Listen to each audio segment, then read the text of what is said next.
Hello, my name is Terry Brown, and today's topic is 3 effects of poor leadership. Really interesting topic. If you're a first-time supervisor, I think you're going to benefit from just knowing some of the poor leadership decisions that have been made historically.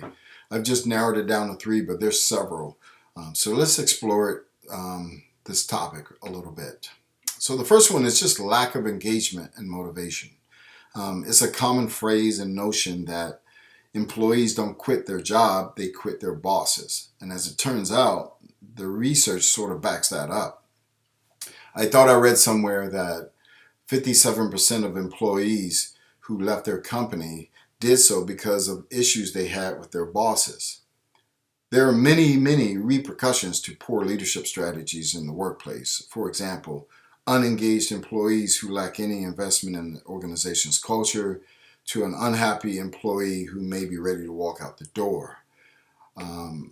Employees who have a clear direction and a strong leadership from their direct managers or supervisors are more likely to perform better, while employees who lack direction are more likely to feel stressed and unmotivated.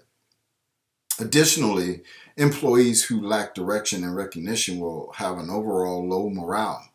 This is a recipe for a negative environment. Little to no instruction, stress, and low morale are all adverse effects of poor leadership that are actually avoidable. High employee turnover is another one. In an environment where 94% of employees say they would stay in a position longer if the company invested in their career development, employee turnover is nothing to bat an eye at. Companies that frequently see high turnover rates can typically attribute this to lack of career development. As stated before, the same goes for your leaders. When your company focuses on leadership development, it will transition employees from potential into positions they are best suited for. Not only that, you will continue to build a strong employee pipeline and prepare employees for leadership roles. This preparation will avoid gaps in your organization and therefore decrease employee turnover. Lack of contribution to culture. Employees who feel they're not receiving enough career development or feedback or appropriate direction will not have a sense of belonging in your organization.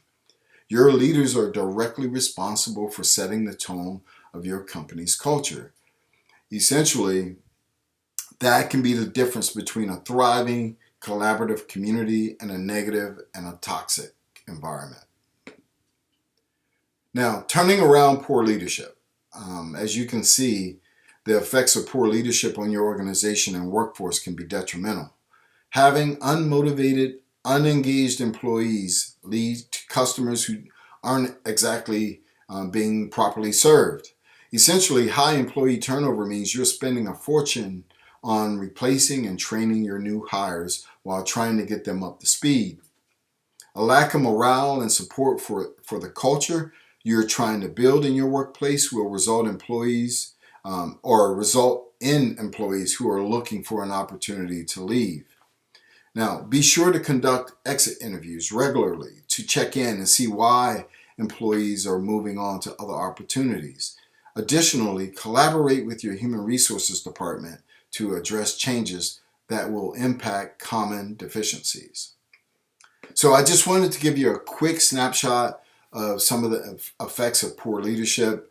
I've pulled out a section of my training to share this with you, my Excelling as a Manager or a Supervisor course, which sold out last year. I decided to bring it back this year. If you're interested, feel free to just visit my website at Terry.E.Brown.Info to look at the course. Hopefully you can join us. Some seats are still available. I think they will be sold out in a short amount of time here. So thank you for joining me. Until the next time, take care. Bye.